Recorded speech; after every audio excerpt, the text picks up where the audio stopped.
नमस्कार, भक्ति टॉप 20 में आप सभी का स्वागत है और मैं हूं आपके साथ अनमोल कुमार। आइए जानते हैं धर्म और आध्यात्म जगत से जुड़ी 20 बड़ी गतिविधियों के बारे में। रामनगरी अयोध्या में पर्यटकों का आना लगातार जारी है। कोरोना संक्रमण की वजह से कुछ महीनों के लिए पर्यटकों की संख्या में गिरावट आई थी, लेकिन अब दोबारा से पर्यटकों की संख्या में वृद्धि देखी जा रही है। अगर आप बाबा अमरनाथ के दर्शन के लिए जाना चाहते हैं तो आपके लिए अच्छी खबर है। पिछले 2 सालों से बंद अमरनाथ यात्रा इस साल से शुरू होने जा रही है। 2 अप्रैल से अयोध्या उत्तर प्रदेश में आरंभ होगी रामनवमी श्री राम कथा व 108 रामायण पारायण कथा।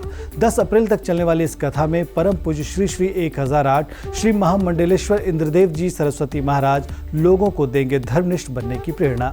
आप दोपहर 1 बजे से संस्कार टीवी पर कथा का सीधा प्रसारण देख सकते हैं।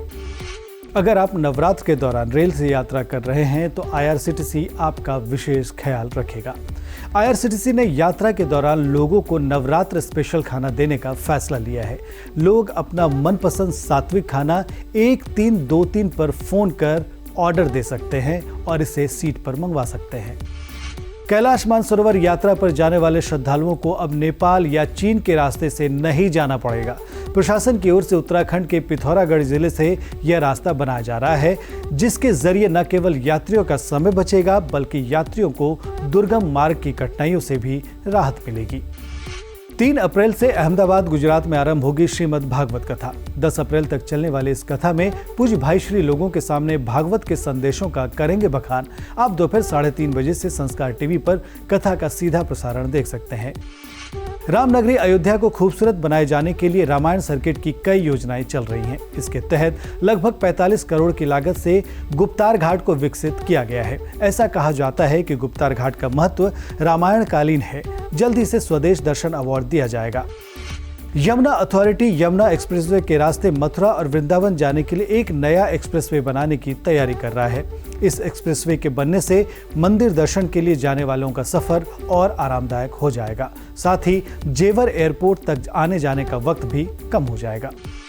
मध्य प्रदेश के दतिया में स्थित मां पीताम्बरा पीठ के प्रांगण में मौजूद मां धूमावती देवी के दर्शन के लिए आने वाले भक्तों को नए उत्तर द्वार से आना होगा। हालांकि बगलामुखी देवी और दूसरे मंदिरों के दर्शन के लिए आने वाले पहले की तरह ही दर्शन कर सकेंगे। अब गोल्डन टेम्पल और माता वैष्णो देवी के दर्शन के लिए जाने वाले श्रद्धालु काफी कम समय में वहां पहुंच सकेंगे। दिल्ली अमृतसर कटरा एक्सप्रेसवे का दिल्ली अमृतसर खंड इस साल के अंत तक तैयार हो जाएगा। इसके बन जाने के बाद दिल्ली से अमृतसर महज 4 घंटे और कटरा 6.5 घंटे में पहुंचा जा सकेगा। काशी कॉरिडोर के बाद अब जल्द ही विंध्य कॉरिडोर के निर्माण का काम शुरू होने वाला है। उम्मीद की जा रही है कि साल 2024 से पहले इसका ज्यादातर काम पूरा हो सकता है। इसके बन जाने के बाद माता विंध्यवासिनी देवी के मंदिर तक पहुंचना और आसान हो जाएगा। 18 अप्रैल से यमुनानगर हरियाणा में आरंभ होगी श्री भक्तमाल कथा। 25 अप्रैल तक चलने वाली इस कथा में परम पूज्य संत स्वामी श्री करुणदास जी महाराज लोगों को भक्त और भगवान की महिमा से अवगत कराएंगे। आप दोपहर 1 बजे से संस्कार टीवी पर कथा का सीधा प्रसारण देख सकते हैं। नवादा जिले के गोवर्धन मंदिर में 3 नए मंदिरों का निर्माण कराया जा रहा है। इन सभी का निर्माण दक्षिण भारत के कारीगर कर रहे हैं। इसके निर्माण के बाद मगध क्षेत्र में बोधगया के बाद नवादा का नाम भव्य दार्शनिक स्थल के रूप में अंकित हो जाएगा। चैत्र नवरात्र के दौरान श्रद्धालुओं को मनसा देवी मंदिर तक पहुंचने में अब परेशानी नहीं होगी। श्रद्धालुओं को माता मनसा देवी मंदिर तक ले जाने के लिए हरियाणा रोडवेज की बसें उपलब्ध रहेंगी। ये बसें हर रोज अलग अलग स्थानों से 120 चक्कर लगाएंगी। 2 अप्रैल से चैत्र नवरात्र शुरू होंगे। ऐसे में इस दौरान मां विंध्यवासिनी धाम में बड़ी संख्या में श्रद्धालुओं के आने की उम्मीद है। नवरात्र के दौरान श्रद्धालुओं का गर्भगृह में प्रवेश पूर्णतया प्रतिबंधित रहेगा। आदेश न मानने वालों पर कड़ी कार्रवाई की जाएगी। छत्तीसगढ़ के सूरजपुर जिले में स्थित कुदरगढ़ देवी की मूर्ति लाल पत्थर की अष्टभुजी महिषासुर मर्दिनी स्वरूप की है।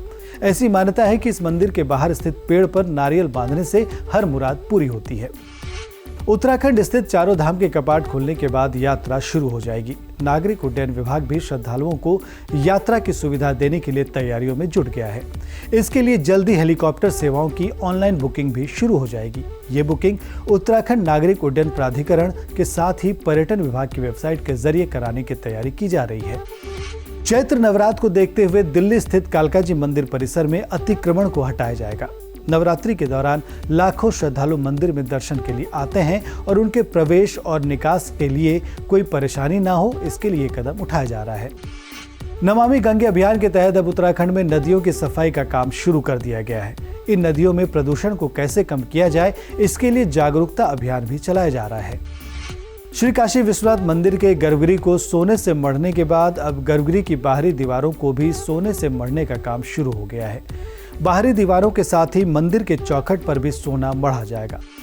तो ये थी धर्म और आध्यात्म जगत से जुड़ी 20 बड़ी गतिविधियां। लेटेस्ट अपडेट को जानने के लिए आप हमें फेसबुक पर लाइक कर सकते हैं, ट्विटर पर फॉलो कर सकते हैं और यूट्यूब चैनल को सब्सक्राइब कर सकते हैं। अगर आपके आसपास कोई धार्मिक गतिविधि या कोई कार्यक्रम हो रहा है तो उसकी जानकारी आप हमें info@sanskargroup.in पर दे सकते हैं। उन खबरों को हम दिखाएंगे भक्ति टॉप 20 पे। फिलहाल इतना ही।